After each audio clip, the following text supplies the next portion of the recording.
Star Wars issue 36 heads to the Home One, where the Rebel Command talk about a possible attack on the Empire, while Darth Vader and Emperor Palpatine's attention is drawn elsewhere thanks to the anomaly in the Force Luke recently discovered. Captain Round doesn't think that some little distraction matters even if the Emperor and Vader are distracted, since the Empire itself isn't. Leia does agree, but this opportunity is twofold, as first they have a chance to rattle Vader and Palpatine while they are already off balance, and second, they can remind them and the galaxy that the Alliance still persists and are unafraid.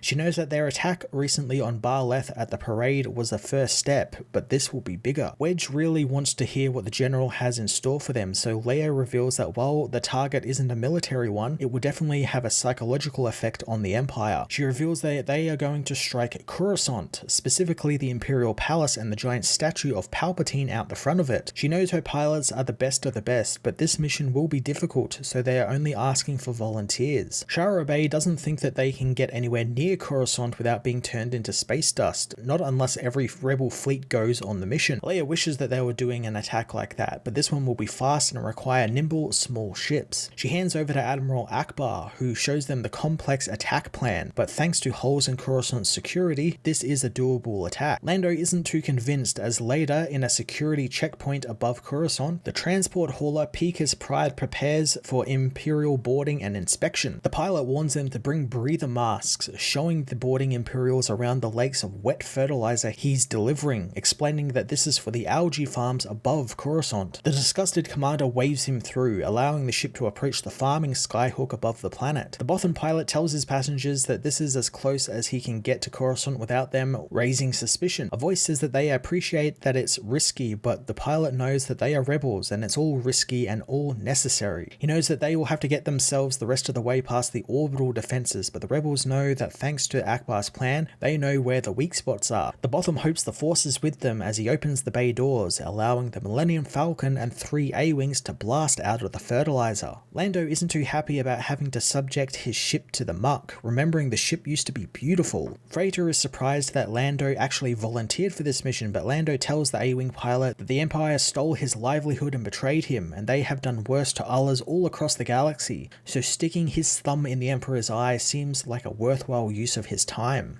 The ships all speed towards the planet as the Imperial commander on the planet is alerted to the incoming ships, told that one is the Millennium Falcon. The commander is surprised at such a small force, knowing that they must have a plan, and she doesn't want to underestimate the rebels, since underestimating them was what led to the Death Star being destroyed. She orders the orbital platforms to be activated and half of the planetary fighters to be sent to engage. The TIEs descend on the rebels, whose fast ships dodged the laser fire, but one is hit and blown out of the sky. The remaining ships head for the surface, racing by the orbital platforms, but Freighter thinks that the TIEs aren't done with them. Lando isn't too worried, since the Empire wouldn't put their best pilots on Coruscant guard duty, meaning most of these pilots are barely trained recruits or reservists. They reach their target destination, and Freighter knows that the Empire banned people from Monument Plaza after they hit the Empire Day Parade on Barleth, meaning there will be no collateral damage. Suddenly, turbo lasers pop out at the base of the statue, blasting the Falcon and the A-Wings, killing Freighter in the process. The Imperial commander is told the fighters all took damage and they never saw the turbo laser batteries coming. She orders the attack to continue as Lando leads the team deeper into the city, knowing the statue was just bait for them. He spots Nine Nub's A-Wing is breaking apart and they need to help him quick, so he gets an idea, telling Chewie that he'll take the controls, as he tells Nine that they are going to stick to their plan, but he needs to follow Lando's lead. The Falcon and A-Wing head into a free fall together, and as they fall, Chewie pops the top access hatch on the Falcon, calling over to Nine. Nine ejects from his flaming A-Wing, praying to his god as he leaps over to Chewbacca, headbutting the Wookiee hard in the process. Chewie and Nine return to the cockpit, but thanks to his head wound, Chewie can't pilot anymore. Lando hopes the Sullustan is a quick learner, telling Nine to get behind the controls, since the plan remains the same and they just need to shake the TIEs in the deeper sectors of the planet. Lando takes the Falcon through several levels of Coruscant, finding that they are closer to the bottom as they come across some derelict Venator-class Star Destroyers, along with a giant monster, which gives the rebels time they need to escape the Imperials and head out of the other side of the planet. 9 compliments Lando's flying skills, making the smuggler tell the Celestin that he can co-pilot the Millennium Falcon anytime. As they leave Coruscant, Lando contacts Leia, telling them that the other pilots all died except for 9. Leia knows they were all good people, but their sacrifices aren't in vain. Lando doesn't understand since the mission was a setup and they failed and lost 2 good pilots in the process. Leia knows that from what she's seeing and hearing, his team actually accomplished their mission, since it's all over the holonet. Back on Coruscant, the commander watches Monument Plaza fill with news droids, demanding that they be taken away since they don't need to advertise this. Her second in command knows that the rebels still lost, but she thinks that Palpatine will care little about that since this still happened, and the Emperor won't see this as dumb luck when he returns to the planet. She knows she needs to get repair crews on this immediately, since while it won't hide what happened, it might make Palpatine spare them. The commander leaves her men to work on the giant statue of Palpatine, which the Falcon and the other rebels managed to blow up.